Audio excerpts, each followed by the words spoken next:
नमस्कार, स्वागत है आप सभी का एफएम न्यूज देख रहे हैं आप और आपके साथ मैं हूं नितीशा बंसल। चलिए शुरू करेंगे उत्तर प्रदेश से जुड़ी खबरों का ये सिलसिला। सबसे पहले बात करेंगे सीएम योगी आदित्यनाथ की। आज सुबह 10 से 11 बजे सीएम आवास पर पदक विजेता खिलाड़ियों से शिष्टाचार भेंट करेंगे। और आपको बता दें कि इन खिलाड़ियों ने 26वीं अखिल भारतीय खेलकूद प्रतियोगिता में पदक जीता था। इसके बाद योगी सीएसआर फंड से वन विभाग की गाड़ियों को फ्लैग ऑफ करेंगे। योगी 25 मोटर बाइक्स और 34 स्कूटी को भी हरी झंडी दिखाएंगे। अंत में सीएम योगी जन आंदोलन 2022 की कॉफी टेबल बुक का विमोचन करेंगे। तो सीएम योगी आदित्यनाथ का आज कार्यक्रम है। आज पदक विजेता खिलाड़ियों के साथ शिष्टाचार मुलाकात करेंगे सीएम, और इसके साथ ही सीएसआर फंड से वन विभाग की गाड़ियों को फ्लैग ऑफ भी करेंगे।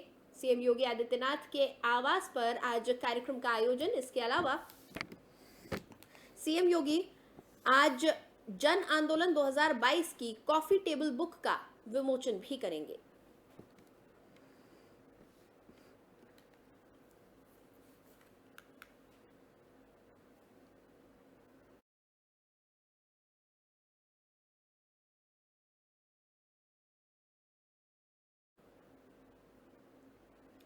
चलिए आगे बढ़ेंगे। उत्तर प्रदेश में निकाय चुनाव को लेकर आज सुप्रीम कोर्ट में सुनवाई होगी। इससे पहले 24 मार्च को सुनवाई होनी थी, लेकिन सुप्रीम कोर्ट ने इसे टाल दिया था और 27 मार्च को सुनवाई के लिए नई तिथि तय कर दी गई थी। सुप्रीम कोर्ट का फैसला आने के बाद ही प्रदेश में चुनाव को लेकर स्थिति साफ हो पाएगी। उधर सुनवाई के दौरान राज्य सरकार की ओर से पक्ष रखने के लिए प्रमुख सचिव नगर विकास समेत कानून विभाग की कई अधिकारियों की टीम रविवार को ही दिल्ली पहुंच गई। बता दें कि सुप्रीम कोर्ट के आदेश पर राज्य सरकार ने निकाय चुनाव में पिछड़ों का आरक्षण तय करने के लिए पिछड़ा वर्ग आयोग का गठन किया था। आयोग ने अपनी रिपोर्ट सरकार को कई दिनों पहले ही सौंप दी थी, जिसे सरकार ने सुप्रीम कोर्ट में दाखिल कर दिया था। अब इसी रिपोर्ट के आधार पर सुनवाई होनी है। सुप्रीम कोर्ट में सुनवाई के दौरान निकाय चुनाव में मेयर और अध्यक्ष की सीटों पर ओबीसी की आरक्षण को लेकर स्थिति साफ होनी है।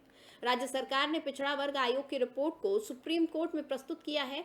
इसमें पिछड़ों को अधिकतम 27% आरक्षण देने के बारे में पूरी रिपोर्ट है। सुनवाई के दौरान चुनाव कराने की अनुमति नगर विकास विभाग की ओर से मांगी जाएगी। अनुमति मिलने के साथ ही मेयर और अध्यक्ष की सीटों के आरक्षण की प्रक्रिया शुरू कर दी जाएगी।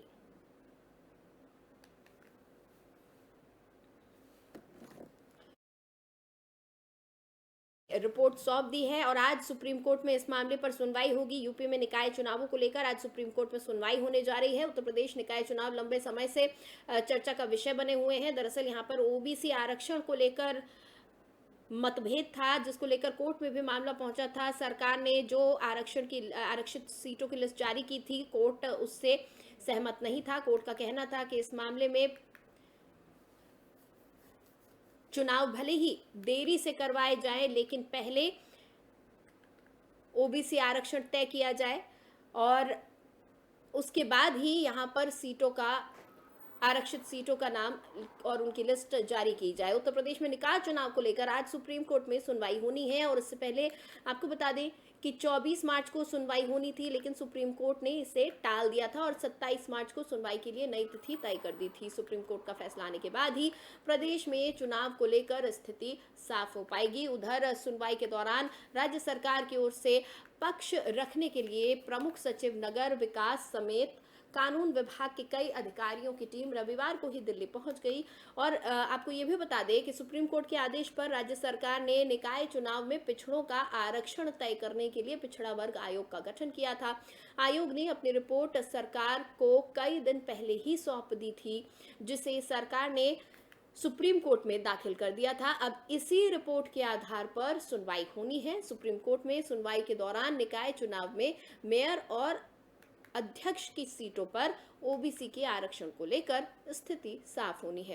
राज्य सरकार ने पिछड़ा वर्ग आयोग की रिपोर्ट को सुप्रीम कोर्ट में प्रस्तुत किया, जिसमें पिछड़ों को अधिकतम 27% आरक्षण देने के बारे में पूरी रिपोर्ट है। सुनवाई के दौरान चुनाव कराने की अनुमति नगर विकास विभाग की ओर से मांगी जाएगी। अनुमति मिलने के साथ ही मेयर और अध्यक्ष सीटों के लिए आरक्षण की प्रक्रिया शुरू कर दी जाएगी।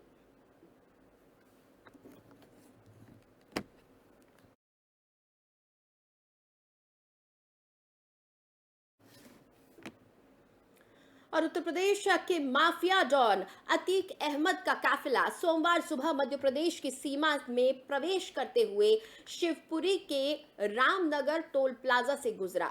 यहां सुबह करीब 6:30 बजे अतीक अहमद इस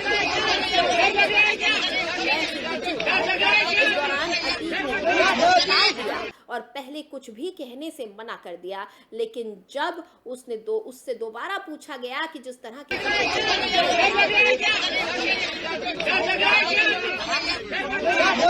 रहा है, इसके बाद हाथ हिलाते हुए वो वैन की तरफ बढ़ गया। मध्य प्रदेश की सीमा की बात करें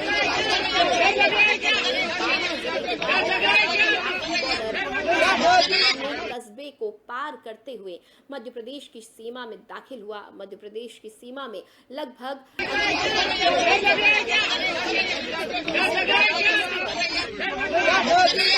तय किया।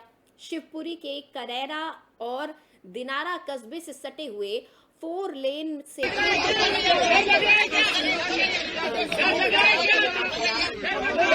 गुजरात से होकर राजस्थान मध्य प्रदेश होते हुए उत्तर प्रदेश की सीमा में प्रवेश करेगा। ये काफिला गुजरात से उत्तर प्रदेश